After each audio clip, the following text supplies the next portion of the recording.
from different places, we all have different names. No matter what life brings us, Jesus is the same. We're just your Methodists to the madness. Methodist to the madness. Hi, I'm Beth. I'm Tim. I'm Jessica, and we're just your everyday Methodist to the madness. All right, it is another day, another dollar spent from somebody. I don't know why I said all that. But how are you? How are you both doing? How was your first Monday and Holy Week coming along? I had like the strangest first Monday of Holy Week that I could ever imagine.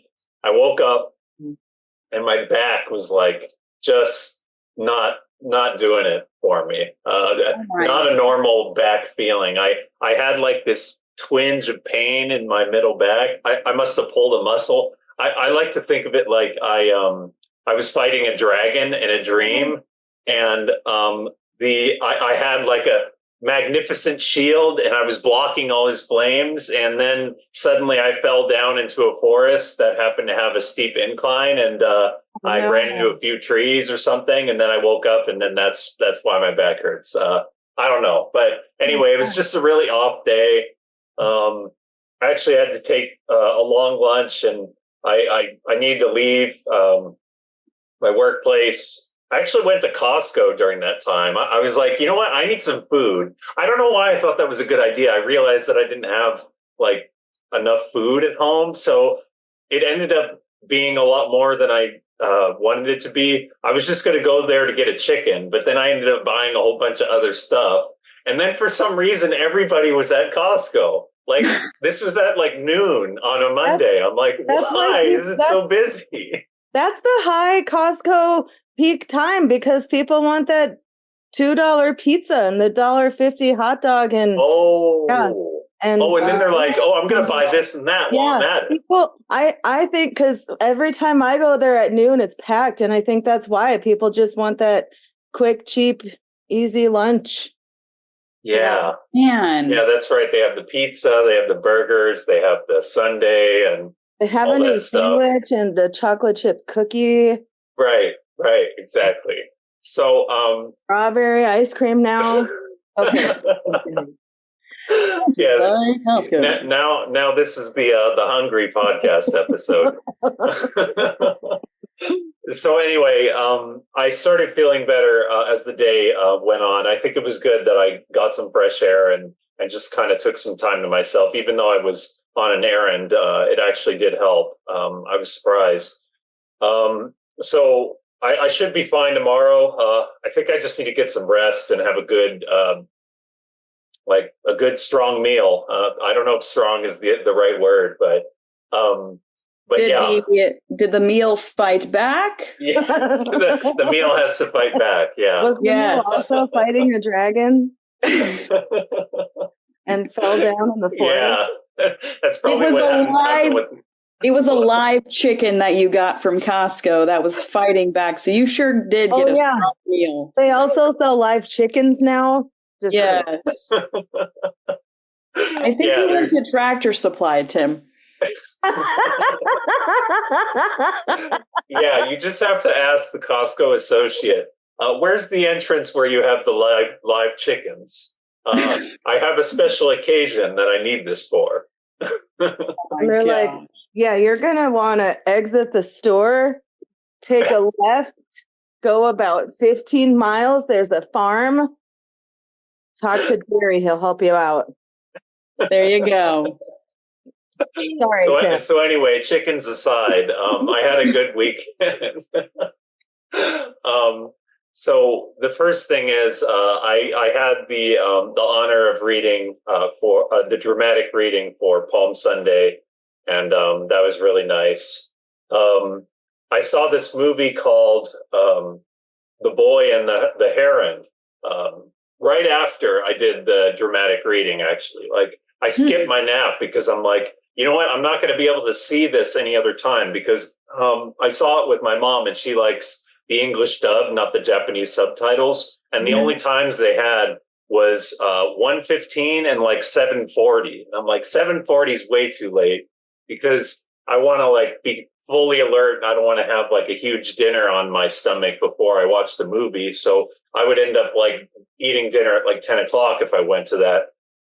So I saw it at 1:15, and just fantastic movie, like really interesting, like philosophical, and just creative movie in general. Just a very compelling storyline, and I couldn't find any plot holes with it, honestly. Like, despite how like fantastical everything was, like it all kind of made sense in the end.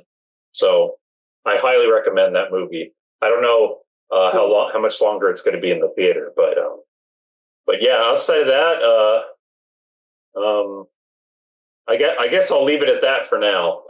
All right. Well, that's pretty fun, though. Oh, thank you. Yeah. Yeah, especially fighting the dragon, I guess. Yeah, that was probably the most exciting part. And the most part that was true. Yes. Yeah, that's correct. Beth, what about you, though? Well, have I got an update for you? Wow.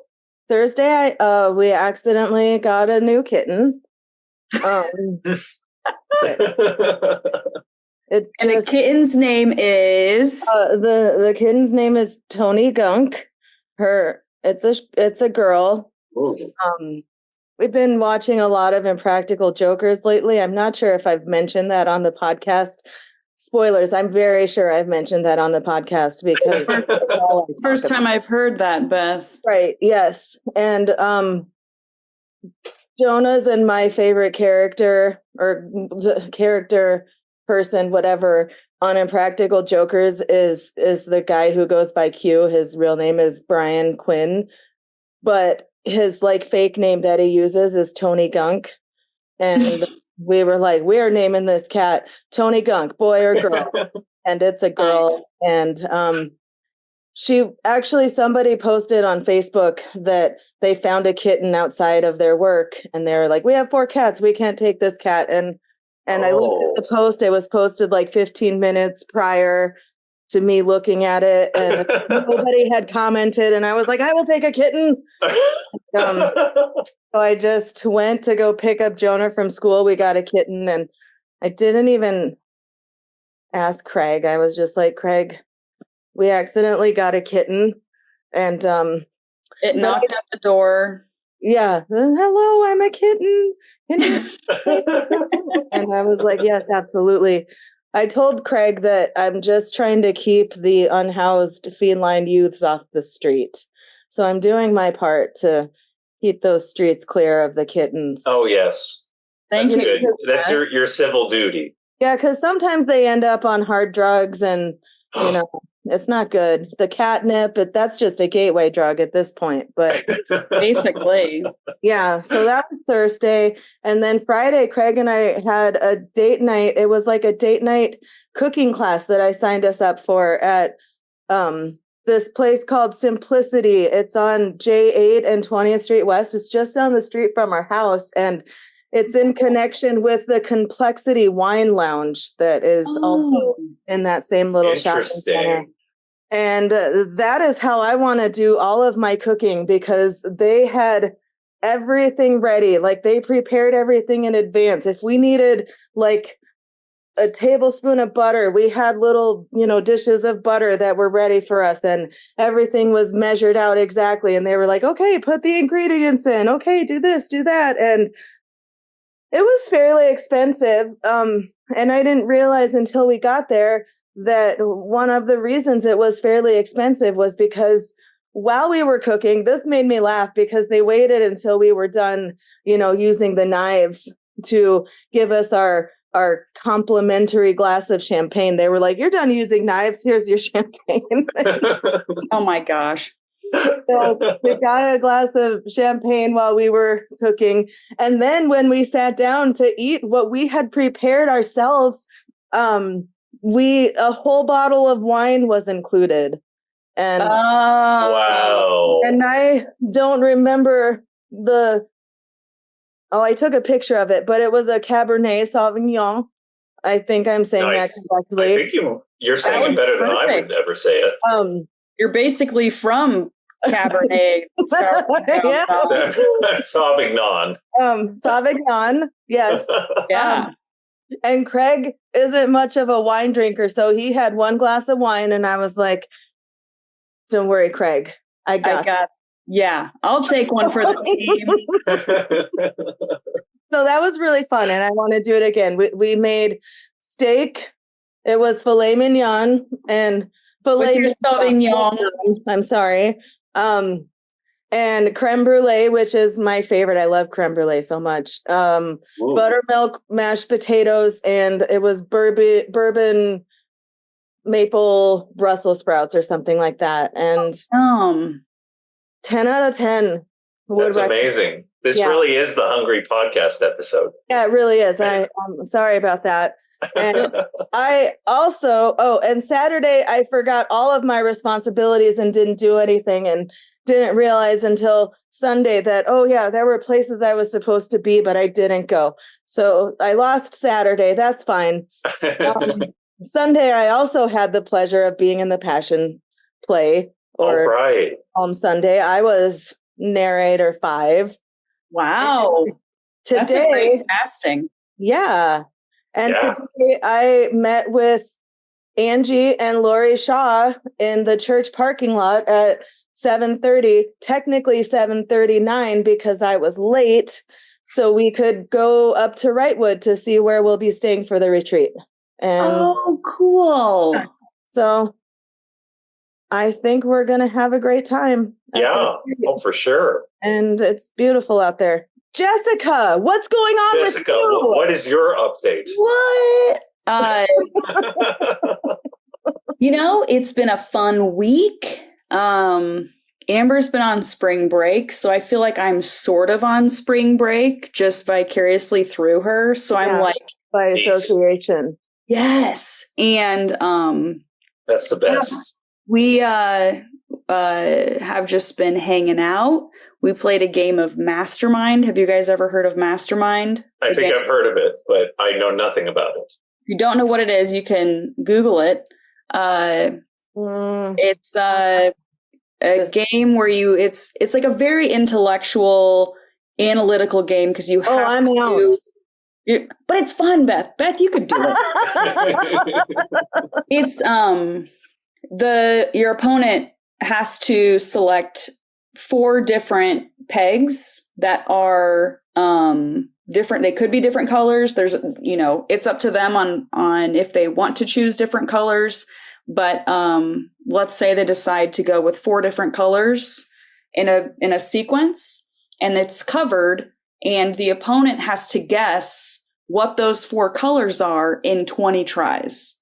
And they get hints from, like, let's say I try to guess the 4 colors, then Amber would put like a black peg down that says right color, right location, or a white peg that says right color, wrong location. So it's like, then you're like, oh, great. Like, which ones are in the right spot, right location? You know what I mean? Right. And so you have 20 tries to get to the end. Anyways, I grew up playing that game with my brother, and that's neat.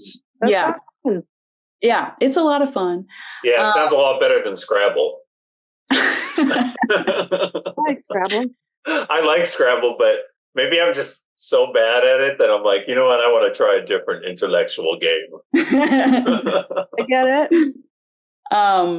Other than that, I mean, we got the concrete and additional T-posts because we want to extend our chicken run.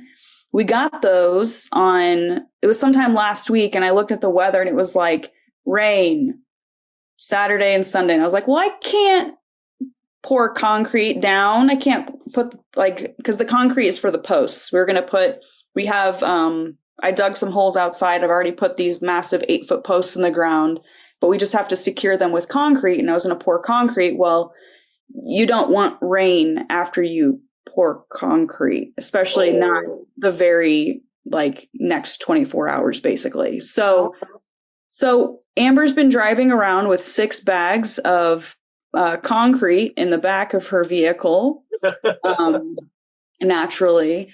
And very natural. So I could have said I set up the new chicken run, but TBD, because the weather's been weird. So yeah, it has been. Yeah. But speaking of weird, it's weird that there's no food for thought or kids club this Wednesday. Whoa. Something is happening this week. Something is totally happening this week. If you weren't listening earlier, please rewind your kid players. But be kind and rewind.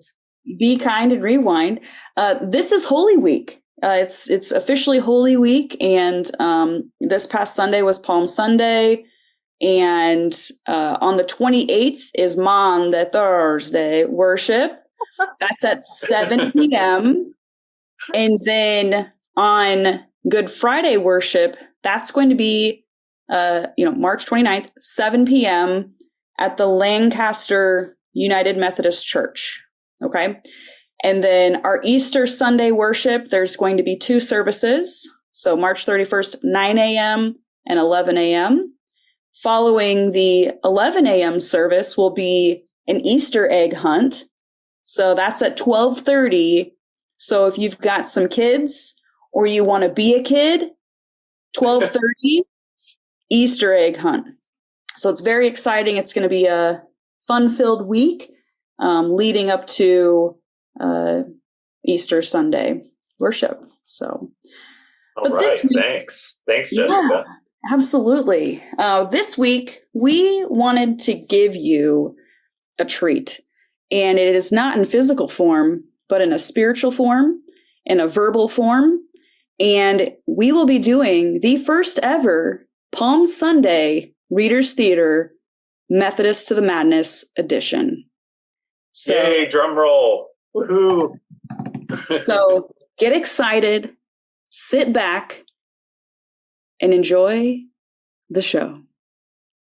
When they had come near Jerusalem and had reached Bethphage at the Mount of Olives, Jesus sent 2 disciples, saying to them, "Go into the village ahead of you, and immediately you will find a donkey tied and a colt with her.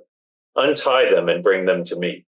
If anyone says anything to you, just say this: the Lord needs them, and he will send them immediately." This took place to fulfill what had been spoken through the prophets, saying, "Tell the daughter of Zion, look, your king is coming to you, humble and mounted on a donkey, and on a colt, the foal of a donkey." The disciples went and did as Jesus had directed them. They brought the donkey and the colt, and put their cloaks on them, and he sat on them. A very large crowd spread their cloaks on the road, and others cut branches from the trees and spread them on the road. The crowds that went ahead of him and that followed were shouting, "Hosanna to the Son of David. Blessed is the one who comes in the name of the Lord. Hosanna in the highest heaven." When he entered Jerusalem, the whole city was in turmoil, asking, "Who is this?" The crowds were saying, This is the prophet Jesus from Nazareth in Galilee. Then one of the 12, who was called Judas Iscariot, went to the chief priests and said, "What will you give me if I betray him to you?" They paid him 30 pieces of silver, and from that moment he began to look for an opportunity to betray him. On the first day of unleavened bread, the disciples came to Jesus, saying, "Where do you want us to make the preparations for you to eat the Passover?" "Go into the city to a certain man and say to him, 'The teacher says, my time is near. I will keep the Passover at your house with my disciples.'" So the disciples did as Jesus had directed them, and they prepared the Passover meal. When it was evening, he took his place with the 12, and while they were eating, he said, "Truly I tell you, one of you will betray me." And they became greatly distressed and began to say to him one after another, "Surely not I, Lord." "Surely not I, Lord." The one who has dipped his hand into the bowl with me will betray me. The Son of Man goes as it is written of him. But woe to that one by whom the Son of Man is betrayed. It would have been better for that one not to have been born. Judas, who betrayed him, said, "Surely not I, Rabbi." You have said so. While they were eating, Jesus took a loaf of bread, and after blessing it, he broke it, gave it to the disciples, and said, Take, eat. This is my body. Then he took a cup, and after giving thanks, he gave it to them, saying, Drink from it, all of you, for this is my blood of the covenant, which is poured out for many for the forgiveness of sins. I tell you, I will never again drink of this fruit of the vine until that day when I drink it new with you in my Father's kingdom. When they had sung the hymn, they went out to the Mount of Olives. Then Jesus said to them, You will all become deserters because of me this night. For it is written, I will strike the shepherd, and the sheep of the flock will be scattered. But after I am raised up, I will go ahead of you to Galilee. Peter said to him, Though all become deserters because of you, I will never desert you. Truly I tell you, this very night, before the cock crows, you will deny me 3 times. Even though I must die with you, I will not deny you. And so said all the disciples. Then Jesus went with them to a place called Gethsemane, and he said to his disciples, Sit here while I go over there and pray. He took with him Peter and 2 sons of Zebedee and began to be grieved and agitated. I am deeply grieved, even to death. Remain here and stay awake with me. And going a little further, he threw himself on the ground and prayed. My Father, if it is possible, let this cup pass from me. Yet not what I want, but what you want. Then he came to the disciples and found them sleeping. So, could you not stay awake with me 1 hour? Stay awake and pray that you may not come into the time of trial. The spirit indeed is willing, but the flesh is weak. Again, he went away for the second time and prayed. My Father, if this cannot pass unless I drink it, your will be done. Again, he came and found them sleeping, for their eyes were heavy. So leaving them again, he went away and prayed for the 3rd time, saying the same words. Then he came to the disciples and said to them, Are you still sleeping and taking your rest? See, the hour is at hand, and the Son of Man is betrayed into the hands of sinners. Get up, let us be going. See, my betrayer is at hand. While he was still speaking, Judas, one of the 12, arrived with him.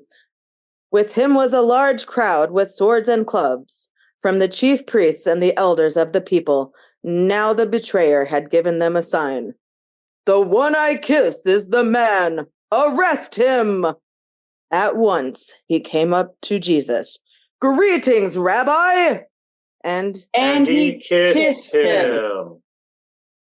Friend, do what you are here to do.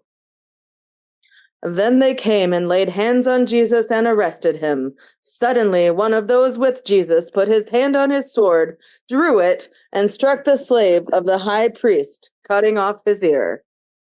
Put your sword back into its place, for all who take the sword will perish by the sword. Do you think that I cannot appeal to my Father, and he will at once send me more than 12 legions of angels? But how then would the scriptures be fulfilled, which say it must happen in this way?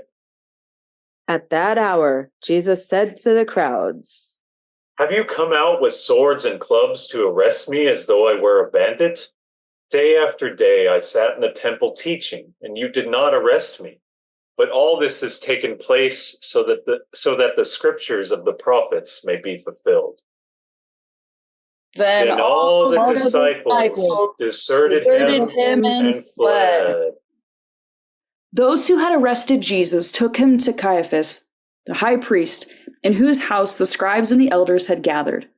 But Peter was following him at a distance, as far as the courtyard of the high priest, and going inside, he sat with the guards in order to see how this would end. Now the chief of priests and the whole council were looking for false testimony against Jesus, so that they might put him to death, but they found none, though many false witnesses came forward. At last, 2 came forward and said, "This fellow said, 'I am able to destroy the temple of God and to build it in 3 days.'" The high priest stood up and said, "Have you no answer? What is it that they testify against you?" But Jesus was silent. "I put you under oath before the living God. Tell us if you are the Messiah, the Son of God." You have said so, but I tell you, from now on you will see the Son of Man seated at the right hand of power and coming on the clouds of heaven. Then the high priest tore his clothes. "He has blasphemed. Why do we still need witnesses? You have now heard his blasphemy. What is your verdict?" He deserves death. Then they spat in his face and struck him, and some slapped him, saying, "Prophesy to us, you Messiah. Who is it that struck you?" Now Peter was sitting outside in the courtyard. A servant girl came to him and said, "You also are with the Jesus the Galilean." But he denied it before all of them. "I do not know what you are talking about." When he went out to the porch, another servant girl saw him, and she said to the bystanders, "This man was with Jesus of Nazareth." Again, he denied it with an oath. "I do not know that man." After a little while, the bystanders came up and said to Peter, "Certainly you are also one of them, for your accent betrays you." Then he began to curse, and he swore an oath. "I do not know that man." At that moment, the cock crowed. Then Peter remembered what Jesus had said. "Before the cock crows, you will deny me 3 times. And he all went out and wept bitterly. When morning came, all the chief priests and the elders of the people conferred together against Jesus in order to bring about his death. They bound him, led him away, and handed him to Pilate the governor. When Judas, his betrayer, saw that Jesus was condemned, he repented and brought back the 30 pieces of silver to the chief priests and the elders. "I have sinned by betraying innocent blood." "What is there to us? See to it to yourself." Throwing down the pieces of silver in the temple, he departed, and he went and hanged himself. But the chief priests, taking the pieces of silver, said, "It is not lawful to put them into the treasury, since they are blood money." After conferring together, they used them to buy the potter's field as a place to bury foreigners. For this reason, that field has been called the Field of Blood to this day.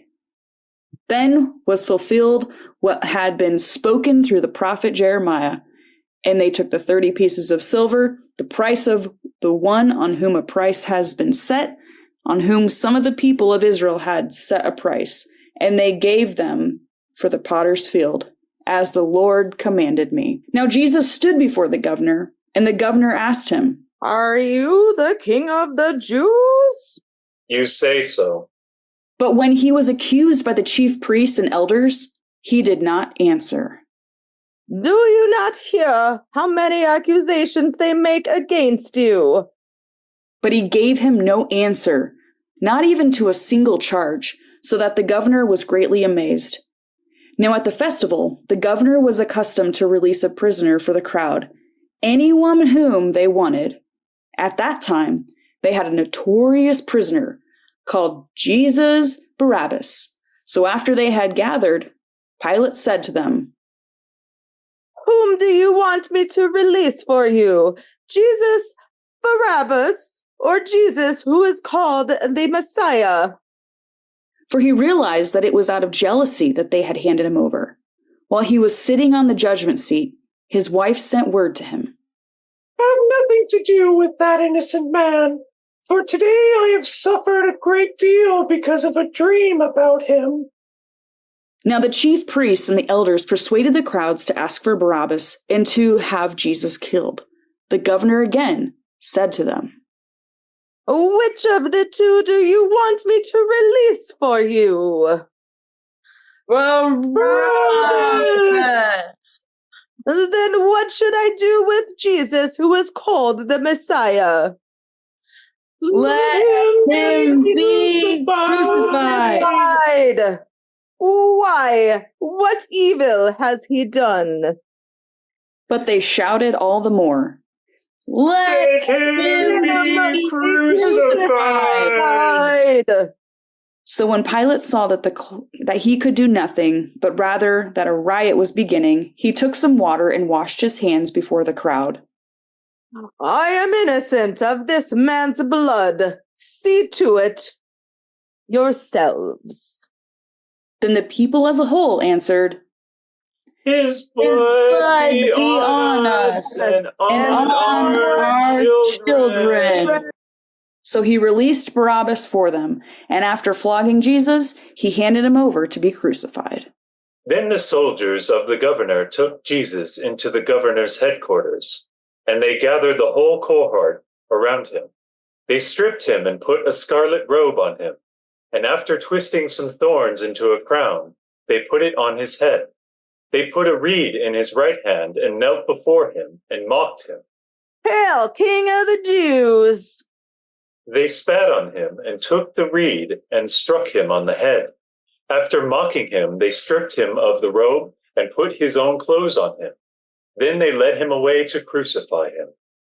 As they went out, they came upon a man from Cyrene named Simon. They compelled this man to carry his cross, and when they came to a place called Golgotha, which means place of a skull, they offered him wine to drink, mixed with gall. But when he tasted it, he would not drink it. And when they had crucified him, they divided his clothes among themselves by casting lots. Then they sat down there and kept watch over him.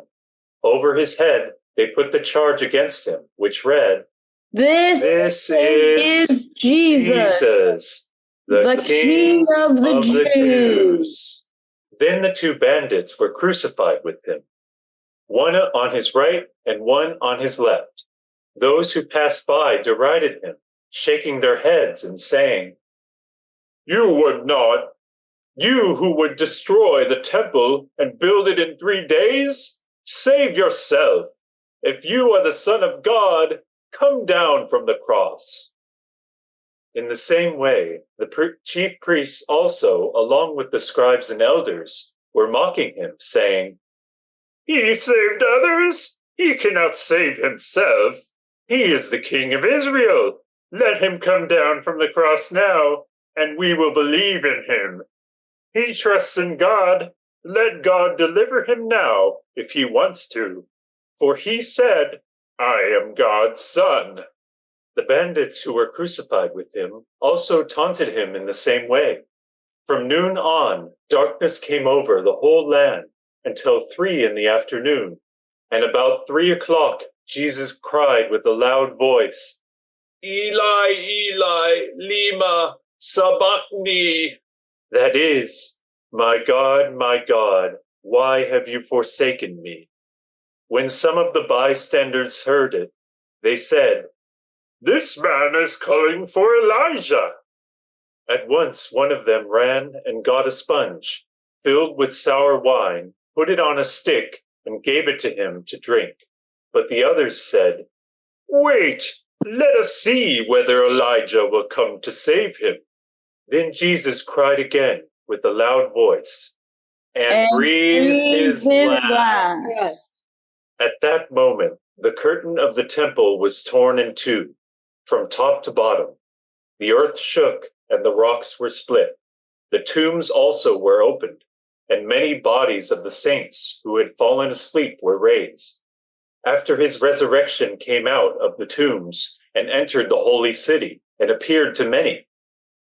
Now, when the centurion and those with them who were keeping watch over Jesus saw the earthquake and what took place, they were terrified and said, "Truly, this man was God's son." Many women were also there, looking on from a distance. They had followed Jesus from Galilee and had provided for him. Among them were Mary Magdalene and Mary, the mother of James, and Joseph, and the mother of the sons of Zebedee. When it was evening, there came a rich man from Arimathea named Joseph, who was also a disciple of Jesus. He went to Pilate and asked for the body of Jesus, and then Pilate ordered it to be given to him. So Joseph took the body and wrapped it in a clean linen cloth and laid it in his own new tomb, which had been hewn in the rock. He then rolled a great stone to the door of the tomb and went away. Mary Magdalene and the other Mary were there, sitting opposite the tomb. The next day, that is, after the day of preparation, the chief priests and the Pharisees gathered before Pilate. "Sir, we remember what that impostor said while he was still alive. After 3 days I will rise again. Therefore command the tomb to be made secure until the 3rd day. Otherwise his disciples may go and steal him away and tell the people, 'He has been raised from the dead,' and the last deception would be worse than the first." "You have a guard of soldiers. Go, make it as secure as you can." So they went out with the guard and made the tomb secure by sealing the stone. And scene. Guys, we did such a great job. We are, if we were in a theater, there would be so many people standing up and applauding and shouting, and we would have flowers thrown on the stage. Yeah, exactly. When I was doing those different voices, I might have missed a word or two, but I think we did a phenomenal job. For sure. I'm super happy that we did this. So some of us missed our cues a couple times. What?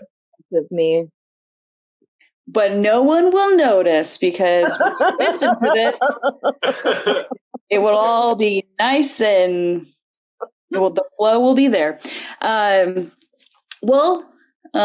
We hope that you enjoyed the very first ever Palm Sunday Readers Theater Methodist to the Madness edition. Maybe this will become an annual thing. Who knows? Stay tuned. Maybe we should act out all of the sermons. Maybe we will be doing that moving forward. But I'd like to talk about some prayer requests before we end this episode. So, Tim, you got anything that you'd like us to pray for you about? Yeah. Considering the events of today, how I was just like basically having back pain. I think it all kind of stems from like not taking care of myself as well as I think that I could. Like I've been making excuses for having a good evening routine, I guess. I don't know. It's like typical kind of like thing where it's like, oh, I'm just going to lay down for 5 minutes and then I just end up sleeping. So that's how I end up skipping my evening routine every single time. So prayers for me to take up my evening routine after basically taking such a long break from it and stick to my morning routines like I've been able to do, thankfully, and just take care of myself in other ways. I think it's actually been very helpful for me not to have caffeine anymore because I'm an anxiety prone person apparently. So yeah, just focus on relaxation. Because I guess in the course of like a stressful day or something, I can still forget to relax, even though I'm not taking caffeine anymore. So yeah, prayers for me to take care of myself and relax and go with my routines and try to start up some new helpful habits. Sounds good. What about you, Beth, Jessica? Whoever of you want to go first? Beth Jessica, do you want to go first? Actually, I go by Bethica. That's Bethica. Lucy calls me. And I go by Jeth. She goes by Jeth. Actually, it's Eliza Jeth. Oh, I could be Yes. Tessica or Teth. Yeah, Teth. But Beth, any prayers for you this week? Well, as you know, it is Holy Week, and as you also know, this Sunday is Easter, and I would really enjoy prayers that Easter Sunday goes smoothly and the kids get all the candy their hearts could ever desire, and that I survive the day having probably more kids in Sunday school than I know what to do with. Wow, yeah. Jessica? I didn't think about Beth. Yeah, so I guess for this week, just prayers to not yawn as much. Same, I'll take that one too. Yeah. I might need that as well. Yeah. I think this week just to continue to find moments of like being still and in the moment and remembering that living a life that is less is more. And I mean that in terms of like, I always feel like I have to fill my day up with things, but sometimes it's good to just kind of be still and just like sit in the silence. And so just being able to find more moments like that throughout the week would be really good. Yeah, definitely, Jessica. I could actually use a prayer like that too, to be honest. I'm always like moving around like really fast on all sorts of like activities, and I don't even know like where there's no aim in it. It's like aimless activity or something. So yeah, moments of silence is super like helpful. And yeah. And since this is Monday night that we're recording this, just in the University of Iowa women's basketball team is going to the Sweet 16. This is very exciting. I'm hoping they would. So for those that are not following the life of Caitlin Clark, who is like almost everywhere in the sports world, Is she one of the Impractical Jokers? Yes, she is. Okay, then I know exactly who she is. She's number 22 for the Impractical Jokers. Okay. Yeah. But it's pretty awesome. Iowa's been getting a lot of news lately in a positive way, so it's really awesome. Yeah. I'm originally from Iowa. That's like where my family's from, so that's why it's really awesome. My sister goes to the University of Iowa, so she's like having a blast right now. Anyways, that's not necessarily a prayer request, but a sports update today. Any prayer requests or sports updates? That's neat. I love it. Well, I had a blast this evening with you both, just putting together this episode. There has to be more like this. Yeah. Yeah, that was so much fun. It was fun. Absolutely enjoyable. It was great. And for those that are listening, if you enjoyed it, please email us, methodistmadness@gmail.com. Let us know what you thought. Yeah. And if you enjoyed this podcast, Kathy, please email us. If you enjoyed this podcast, Beth's dad, please send me a text message. Beth's dad. I love it. All right. Well, until next time, we'll chat with you all later. Have a wonderful Holy Week. Don't forget what this week is about. And thanks for stopping by. Different places, we all have different names. No matter what life brings us, Jesus is the same. We're just your Methodists to the madness. Methodist to the madness.